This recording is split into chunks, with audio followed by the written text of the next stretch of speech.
our team, we sent a guy, to talk about it for us.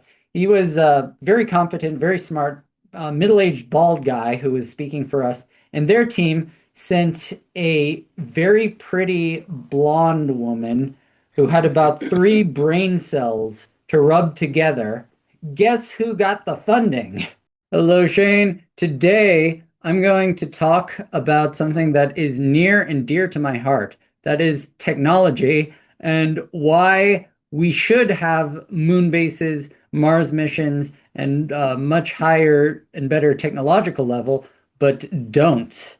And a great example of this is the Artemis mission, which it was the first time people have gone by the moon in something like 50 years. And it's good that it was successful and all that, but back when people were going to the moon regularly, it was assumed that people in the 2020s would just be flying to the moon like on a vacation, and we're not anywhere near that. So there are a number of reasons why I think uh, technology for the betterment of general human society has kind of stalled, and I'd like to get your opinion and see if you agree or disagree, or what do you think? Because I'm coming at things from more of a business standpoint, and you have a lot more experience with the academic side. So, Yes, yes, yes. I was in the bureaucratic monster. I mean, well, NASA is a really good place to start talking about because it has a notoriously bureaucratic structure now. Like it's become more and more riddled with levels of checks and balances and forms you have to fill out, and getting anything done has become extremely difficult. So, but then again, if you're sending something like to the other side of the solar system, you probably want to make sure that you're not just winging it, and because mhm. once it's up there, there's relatively little that you can do. Mm, exactly. Yeah. It's amazing because when Sputnik became the first satellite in, I think, 1957, um, it was only 12 years between that and NASA getting a person on the moon. And that is Yeah. basically breakneck speed advancement on so many levels. And it makes me wonder, why don't we have that today? And from my perspective, there are a few reasons. So one, in schools, there is often not really much support for students who like STEM and are in disadvantaged economic brackets. So there's a lot of great talent that either doesn't get spotted or doesn't get noticed uh, in the right time, and they go on to flounder or use their mind for something else as opposed to scientific advancement. And then there's another issue in terms of school, in that with with STEM graduates, a huge percentage of them don't actually work in STEM fields. And even if they do work in STEM fields, in many cases, what they're doing is not what they had hoped to do. So I know a lot of engineers and scientists and people in that field who started out, they came into it with a lot of burning passion. They wanted to change things, and then they hit the bureaucratic BS, and they started to basically question things. Or in many cases, they weren't even able to get into a good position. And one example, I have a friend who was getting his PhD in chemistry, but his chain got yanked around so much in academia that he quit his PhD program. And now with a master's degree, he works at a community college teaching like Chem 100, Yeah. and he still lives with his parents, which, you know, that could only really happen in the 2020s now. Another woman I know, very smart, she literally discovered a new strain of a disease while getting her undergrad. And once she got her biology degree, she wanted to work on diseases and finding cures for them and all that. But she said that the environments in the biological field were super toxic. And we're not talking about in terms of pathogens, we're talking about in terms of Politics, yeah. people and politics and things of that nature. And she quit biology and now she's going into, I think, AI research. Major pivot. She also, well, she's also had financial troubles because school ain't cheap. But another example, she might be able to use her talents in the future. I hope she does, but it's definitely up in the air. And then there's Do another. you well, just quickly, do you ironically think that the most ambitious and driven people are the most likely to tap out of working in STEM when they hit that kind of tar patch of bureaucracy Hmm. and horrible culture that's kind of embedded itself? Possibly, if they're not able to get past the what I call the BS filters, because there are a lot of Yep. people very smart, very talented, but they aren't given the opportunity. So, hell, the next example, a guy I knew, he got a mechanical engineering degree, 3.9 GPA from a very good school. And he wasn't like one of those guys mumbling in a corner autistically. He was a member of like his church youth group, and he was in Toastmasters speech giving club with me. So he knew how to communicate really well. But still, a year after he graduated, he wasn't able to get a job. And then when he did get a job, it was mainly manual labor. Yeah. And Yeah. one of the most tragic examples, and there are many others that I could talk about, but for everyone who's able to actually do something uh, that's cutting edge, they're easily, probably 3 to 5 who are basically in either paperwork or bureaucracy, or they get moved there against their will and get stuck there, or they spend their life basically doing bracket analysis on stress forces for slightly different configurations week after week after year. And yeah, a lot of people have they have what it takes, but they're not able to get there. So that's Yeah, another. there's no opportunities. Another thing I wonder if you've seen that the structure of undergraduate degrees often punishes people who are brilliant experimentalists, but they aren't good at just memorizing huge amounts of information to sit through exams.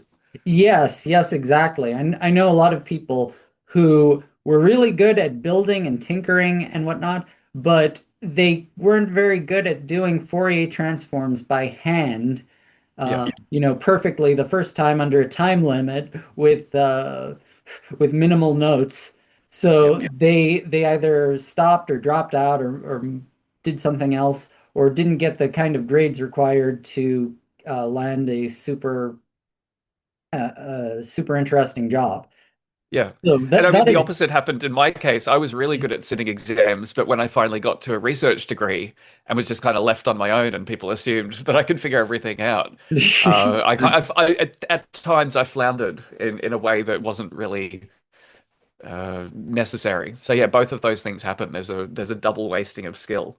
exactly, yeah, and it's terrible. I was also good at sitting for exams, but I mean, my college did not have nearly as much practical application as it should have, and that meant that Mm. even though I got really good grades when they asked like, do you have experience in this or that or whatnot? In many cases, I was like, well, not really. I could learn it, but I don't necessarily have the skills to do it right out of the gate. And I mean, people who did have those skills were generally they generally had a leg up for sure. Well, it's ironic because, like, in the university, there's this, I don't know if you've seen this, there's this incredible cost cutting with the actual provision of the teaching.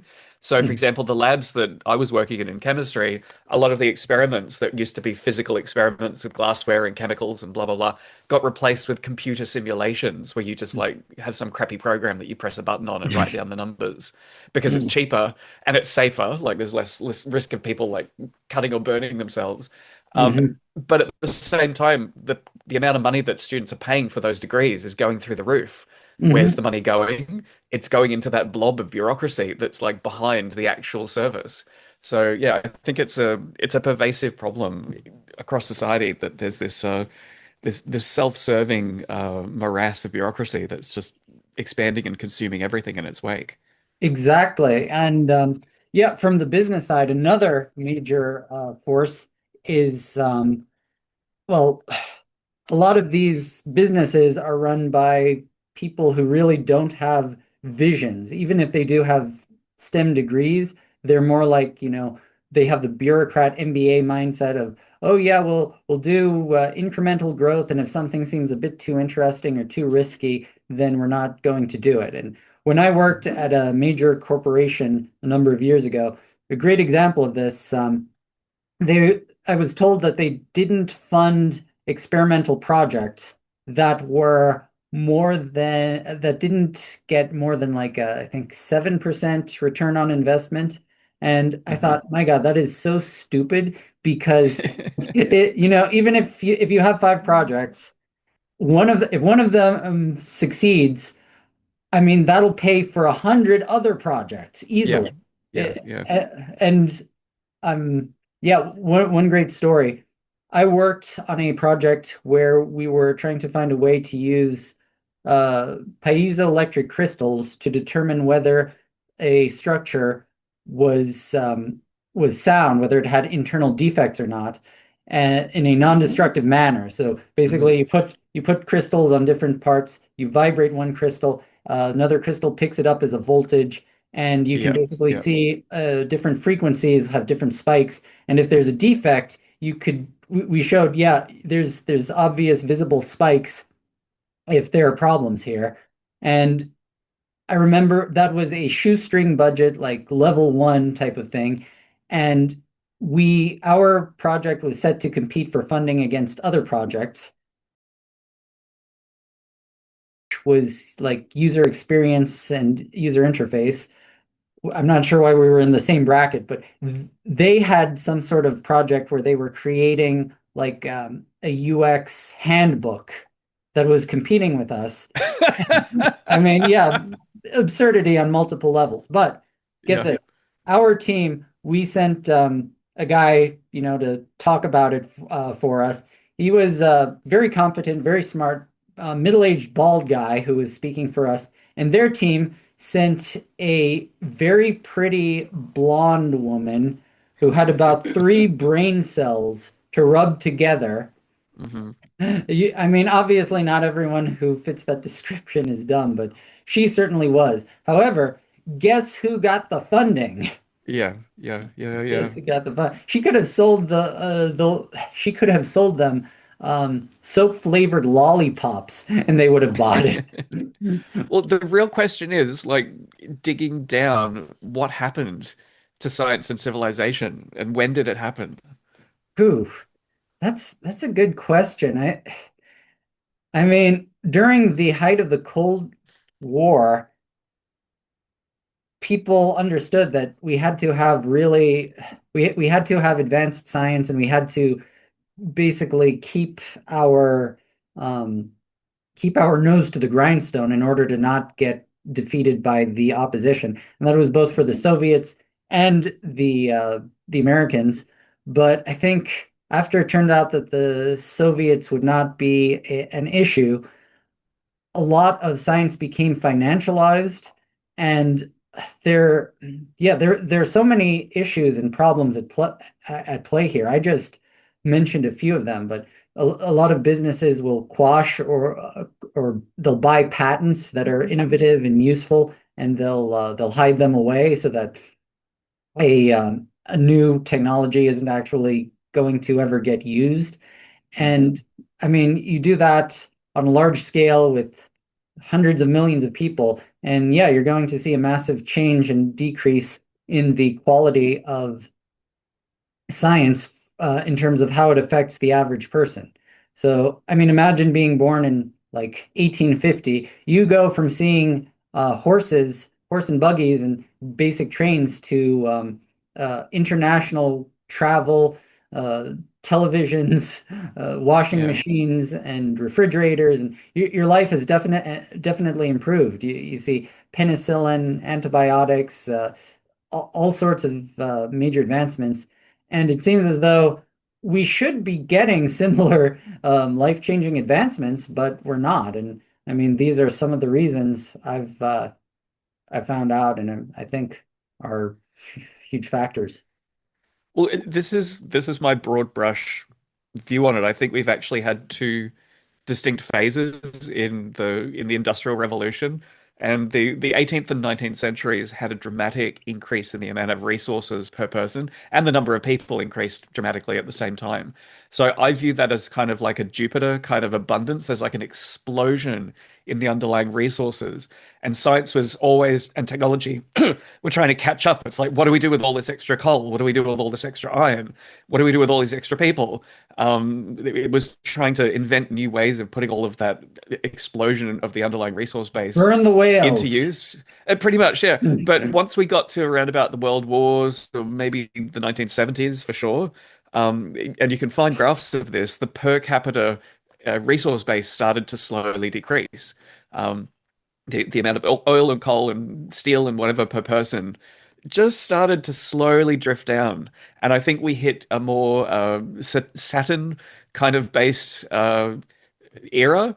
Rather than having that abundance, we now had a creeping limitation of how many resources were available, and particularly how many spare resources were available to play around with and take risks. Basically, everything was accounted for in the systems we'd already built up to that point. And yeah, from that point on, it basically got much more difficult to justify taking risks because you'd already built all of this complexity and infrastructure that was getting slightly more difficult to sustain every year. Right. That's a good point. And I think if we had continued on the paths of nuclear energy, starting with fission and then moving to fusion, that would definitely alleviate a lot of the energy issues that we're dealing with. If we could have asteroid mining operations, I mean, it was suggested a single asteroid with rare earth metals could be multiple countries' GDP in terms of resources. But we're not getting that. Instead, we're getting kind of technology, communications, things that are basically really good for helping the elites stay in power. So Yeah, uh, yeah. recently, when the U.S. captured the president of Venezuela, the bodyguard said that the soldiers who attacked were using basically future level incredible technology. And I mean, that it's kind of scary because if the elites do manage to get and keep hold of vastly superior ways of waging war, that would mean that the average person who's not in the military or in tech would potentially be reduced to a state of serfdom. Yeah, yeah, I think we're pretty there, but we've got better TV channels rather than 5 hours of sermons every Sunday. We've got 24/7 TikTok and video games to keep us distracted and in line. Bread and circuses. Yeah, it's kind of like Yeah. a combination of Brave New Worlds, 1984, and Fahrenheit 451. Uh-huh. Uh-huh. Hey, now, do you think there are underappreciated opportunities for scientists and engineers to strike it out alone, to like set up their own little laboratory or workshop and maybe have an ordinary job on the side to pay the bills, but to not put their all of their faith in a university or a company being the place where they can satisfy that drive and curiosity. I think that is in some cases, or in many cases, possible. I mean, a lot of startups are like that. However, for more advanced technology, like you couldn't build, it doesn't matter how smart and talented you are, you aren't building an F-16 in your garage. Yeah. Well, in some ways, like with take academic physics, for example, one of their big fetishes is to build larger and larger particle colliders that cost, hundreds of billions of dollars. And they discover, not much usually, but it's this big bureaucratic project where everybody's in on the game.